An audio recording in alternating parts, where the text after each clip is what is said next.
आज के इस वीडियो में हम कक्षा 7 के जो है अर्धवार्षिक परीक्षा होंगे उसी के हम प्रश्न लेके आए। ठीक है, तो यहाँ पे देख लीजिए विषय इसका क्या है, सामाजिक विज्ञान है।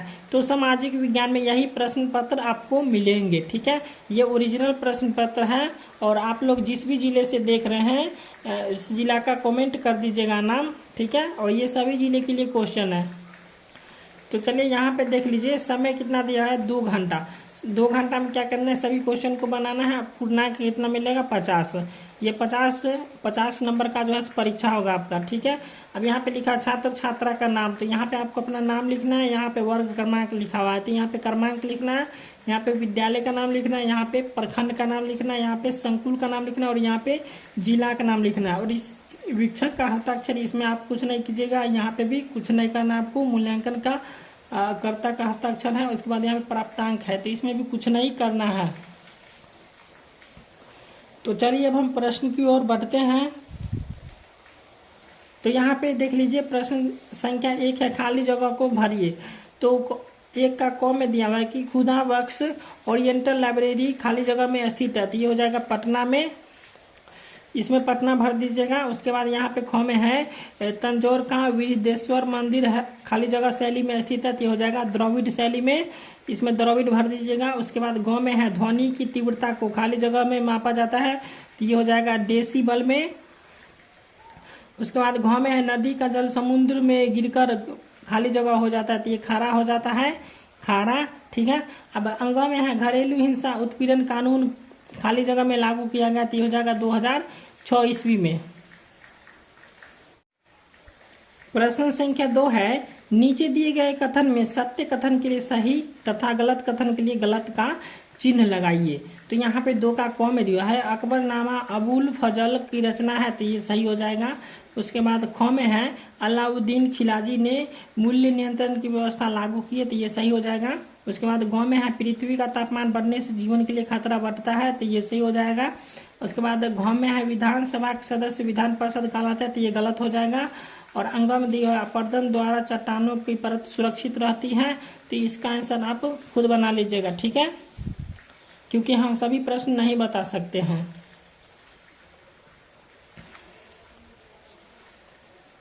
उसके बाद यहाँ पे 3 नंबर प्रश्न है, स्तंभ अ का स्तंभ ब के साथ सही सही मिलान कीजिए।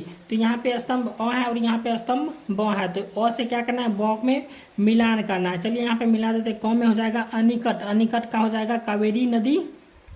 उसके बाद ख में कुतुब मीनार, कुतुब मीनार का हो जाएगा दिल्ली। ग में है सियाल, तो सियाल का हो जाएगा सिलिका और एल्युमिनियम। उसके बाद घ में ज्वारभाटा, तो ज्वारभाटा में हो जाएगा सूर्य चंद्रमा का गुरुत्वाकर्षण बल।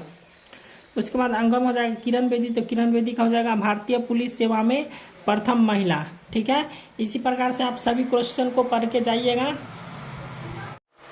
अब चौथा प्रश्न है, निम्नलिखित प्रश्नों के उत्तर लगभग 50 शब्दों में दे। तो यहाँ पे 4 का क में है विज्ञापन को बार बार प्रसारित क्यों किया जाता है अथवा ग्रीन हाउस प्रभाव क्या है स्पष्ट कीजिए। तो इस दोनों में से किसी एक प्रश्न को बनाना था, तो यहाँ पे हम ग्रीन हाउस प्रभाव क्या है स्पष्ट कीजिए, इसको हम बनाए हैं।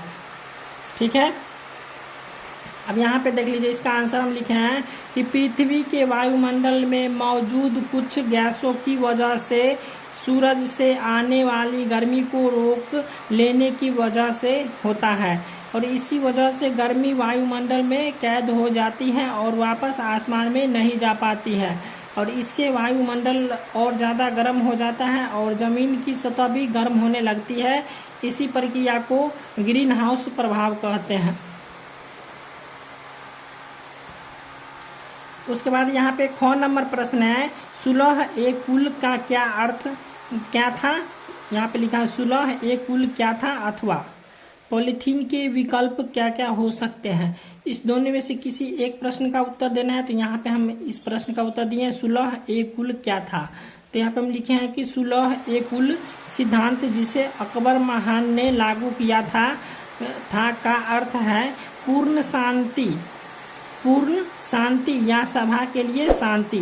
सुलह ए कुल का तात्पर्य था कि सभी धर्म को अभिव्यक्ति की स्वतंत्रता थी, लेकिन इस शर्त पर कि कोई भी धर्म राज्य के अधिकार को कमजोर करने या किसी अन्य धर्म से लड़ने की कोशिश नहीं करेगा। तो ये हो जाएगा ख का उत्तर।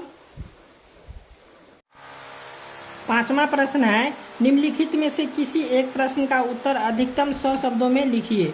तो यहाँ पे दिया हुआ है मुगल साम्राज्य के पतन के क्या कारण थे, अथवा में दिया हुआ है नदियों के जल को स्वच्छ बनाने के लिए आप क्या क्या कर सकते हैं। तो इस दोनों में से किसी एक प्रश्न का उत्तर देना है। तो यहाँ पे हम लिख लिए मुगल साम्राज्य के पतन के क्या कारण थे, इसका हम उत्तर दे दिए। ठीक है, आप लोग इसको लिख लीजिएगा। यहाँ पे हम लिखे हैं मुगल साम्राज्य के पतन के कारण।